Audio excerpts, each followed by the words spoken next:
हिंदी साहित्य का आदिकाल विक्रम संवत 1050 से 1375 तक माना जाता है, ऐसा प्रमुख आलोचक रामचंद्र शुक्ल का मानना है।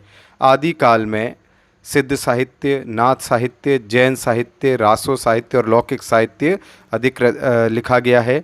और जैन साहित्य जो है वो 8वीं से 13वीं शताब्दी में अधिक लिखा गया है। काठियावाड़ अर्थात गुजरात में चालुक्य, राष्ट्रकूट और सोलंकी वंश के जो राजा है, इन पर जैन साहित्य का विशेष प्रभाव पड़ा है।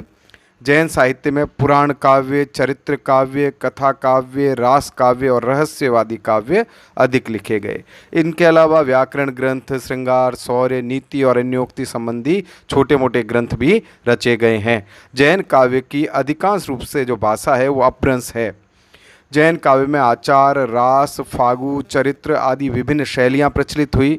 आचार जो है वो उपदेशात्मकता को दर्शाता है। रास जो है वो तीर्थंकरों के जीवन का चरित्र या वैष्णवों के अवतारों की कथाएं हैं, यानी जैनों के जो बड़े लोग हुए हैं, भगवान हुए हैं, उनके ऊपर जो कथाएं हैं उनको रास कहा गया है।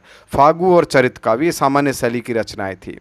तो ये सारा जो तामझाम आपको नज़र आता है, इसके आगे हम ये देखते हैं कि प्रमुख कवि कौन कौन से वे जैन साहित्य के। स्वयंभू, इनको अपभ्रंश भाषा का प्रथम कवि माना जाता है। शुद्धय चरियु, पंचम चरियु, स्वयंभू व्याकरण, ये इनकी रचनाएं हैं।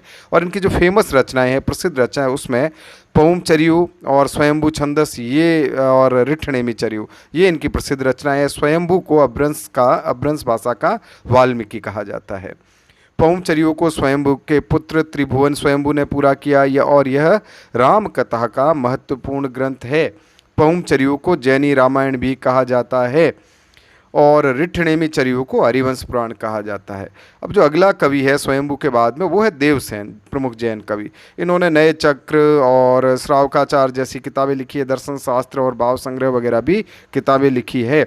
माइल धवल, इन्होंने दब्ब सहाव प्रयास किताब लिखी है, जिसको द्रव्य स्वभाव प्रकाश भी कहा जाता है। और इस ग्रंथ को वृहत नए चक्र भी कहा जाता है आलोचकों द्वारा।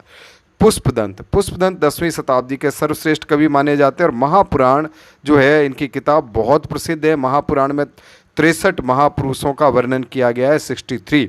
इसमें रामायण और महाभारत की कथा को एक साथ मिक्स कर दिया गया है, सारा का सारा, जिससे बहुत सारी गड़बड़ें हो गई है। पुष्पदंत को अपभ्रंश भाषा का व्यास कहा जाता है। और पुष्पदंत ने स्वयं को अभिमान मेरु कह दिया है, उनमें बहुत घमंड था। धनपाल ने भविष्यत कहा लिखी है। हेमचंद्र ने देसी नाम माला और कुमारपाल चरित जैसी किताबें लिखी है। और शालिभद्र सूरी ने भरतेश्वर बाहुबली रास जैसा ग्रंथ लिखा है। मुनि जिन विजय ने भरतेश्वर बाहुबली रास ग्रंथ को जैन साहित्य की परंपरा का प्रथम ग्रंथ माना है। अब अगर जैनों में देखें तौर तरीके कौन से रहे हैं किताबें लिखने के, कौन कौन सी पद्धतियाँ रही है, तो जैन ग्रंथों में एक तो मिलेगा चरचरी, ये बसंत में गाया जाने वाला सामूहिक गान है। और एक मिलेगा फागु, ये गेय काव्य है, यानी जिसको गाया जा सकता है, और बसंत के महीने का ही ये सारा तामझाम है। तो चरचरी और फागु में मोटा मोटा जो अंतर है वो टोन का है, गाने के तरीके का है। और यदि आगे हम लोग चलें तो बच्चन सिंह जैसे आलोचक टिप्पणी करते हैं कि इस पूरे कालखंड से, यानी जैन साहित्य के कालखंड में, इस पूरे कालखंड में मिलने वाली रचनाओं में जैन काव्य ही ऐसे हैं जो प्रामाणिक हैं, यानी आदि काल में जो भी जैन साहित्य की रचनाएं हैं वो सारी प्रामाणिक मानी जा सकती है, ऐसा बच्चन सिंह का मानना है। बच्चन सिंह आगे क्या टिप्पणी करते हैं स्वयंभू के बारे में? स्वयंभू काव्य की गहराई समुद्र की गहराई से नापते हैं, यानी स्वयंभू को बड़ा कवि बता दिया है बच्चन सिंह ने। अब जैन कवियों ने कृष्ण कथा जितनी भी लिखी उसको हरिवंश पुराण नाम दे दिया है। एक हिंदी के प्रसिद्ध कथाकार और आलोचक हुए चंद्रधर शर्मा गुलेरी, वे जैनों के बारे में क्या कहते हैं? हिंदू कवियों की अपेक्षा जैन कवि इतिहास रक्षा के प्रति अधिक सचेत हैं, यानी जैन कवियों ने इतिहास का ज़्यादा ध्यान रखा है हिंदू कवियों की अपेक्षा। डॉक्टर गणपति चंद्र गुप्त जो है, उन्होंने शालिभद्र सूरी को हिंदी का प्रथम कवि माना है। डॉक्टर नगेंद्र ने देवसेन की जो किताब है श्रावकाचार, इसको हिंदी की प्रथम किताब माना है, प्रथम रचना माना है। अब जैन साहित्य की विशेषताएं क्या है? एक तो ये स्वांतः सुख है, यानी अपने सुख के लिए लोग रचनाएं करते थे, लोभ लालच में पढ़कर नहीं करते थे। और बहुत सारे टॉपिक मिलेंगे, विविध विषयक रचनाएं हैं, जैसे प्रेम पर, प्रकृति पर, धर्म, अध्यात्म, इन सारी चीज़ों पर आपको रचनाएं मिल जाएंगी जैन साहित्य में। आदिकालीन काव्य रूप मिलेगा आपको जैन रचनाओं में, जैसे रास है, फागु है, छप्पय, प्रबंध, गाथा, चतुष्पदी चरचरी, दोहा, स्तुति, तमाम रचनाएं। और साहित्यिक व लोक भाषा का प्रयोग किया गया है जैन साहित्य में। यात्रा साहित्य अधिक मिलेगा जैन साहित्य में आपको। और जैन साहित्य जो अधिकतर अपभ्रंश साहित्य, अपभ्रंश भाषा का साहित्य है।